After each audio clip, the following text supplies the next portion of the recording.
Dehqan Market, Daretal, Şolkan Matalyan, Naslərə bir xana kvartira çıxarıb bəcəkmə. 2-ci etajda boladı. Nurlu Hayat məhəlləsində boladı. Yaxilla.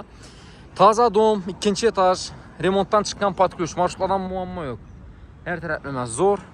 4 tərəfləri izə yurttaşlar şəhər. En center, en zor lokasiya. Urduam yaxın boladı məndə Daretal, xullas. Getdik görüb çıxamız. Geçdi aylanmakam zor yer. Vallahi ben çıx. Domuzun əlinə yetib gəldik yurttaşlar. Görüb izin taza dom boladı. Disiplaş etkələrim bayına, biz etkələrim ba, parkovkələrim ege boladı.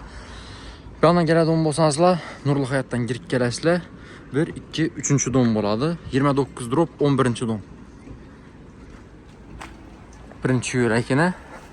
Şpadezən olsa seyirəm. Akuratni yoradı yaxidla. Qaranlar. Yaxillarım cayımızam yetib gəldik. Yine 2-ci etaj, Zalatoy etajda, her etajda 3 kvartiradan ayıqım istəyirəm. Mramor buan, divalarımızdan fon bərilgən. Əcayib. Qonşularımızdan yaxşı boladı. Fadno işlərimizdən dəmir işlə qoyulan. Bismillahirrahmanirrahim. Girəmiz yaxillar. Girgənliyin qaranlar. Hem yerimiz aboy atılgan bu koridorumuz. Bir yana kuxniya ötə verir. Bir yanda yine sanucilimiz. Eşiklərimizdən yaxşı işlə qoyulğan boladı. Patologlarımızdan bələn. Bir yana kim ötəmiz. Başta bir asanoy zalımızı göstərəmiz. Zalımız razmerəm, kompaktli razmerdə. Aynası dom markasına karan kişine yol babi edə biləsilə.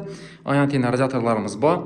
Laminat ətilgən jalözlərimizdən bu padokoniklə qoyulğan boladı. Patologlarımız bələn. Üstərləri, televizorları İmir firmanı ki, kətdə televizor kaladı yurttaşı. Türkmen peçatı qallarım döşəlgən ilə.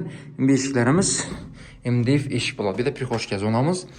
Bir anda sanucumuz, kurgoy kafil, ayaqlarımız, telegram kafil, vannamız kət təxili qoyulğan. Rakanalarımızdan var. Unitazlarımız Grand firmanı ki, su şirkələri ən mərsəsi var.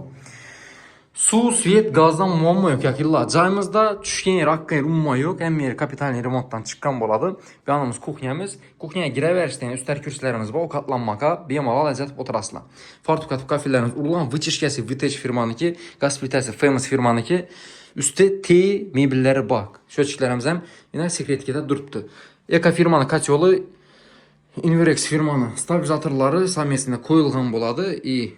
Xaladeniklərimizdən var, bir anda polkəmiz radiator baynantiyində. Baynamızdan domu arkasına karan padokonikləri qoyulğan.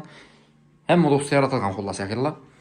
Cayını gördüyüzlə, fadon işlərimizdən yaxşı işlə qoyulğan, apşifkələrəm yine MDF boladı. Baxasına gələk olsaq yaxilla, baxası aytılış baxası 310 milyon söndəb çıxardıq, 320 ədəb çıxardı ədiyyəsi. Yox dedim, şu 310 ədəb çıxaramız, xuda xalasa bərəkə boladı, ana üstünə gəliş bərəsiyəm dedim. Şunun üçün telefətəvərinə bir mala mülk egəsindən. Hem yerə onaylı, əldə flash etkilərəm var. Daretal, Urdu yanlarızda yurttaşlar. Dehqan Marketin arkasındaki Fayazovda. Savununa baxın onunla.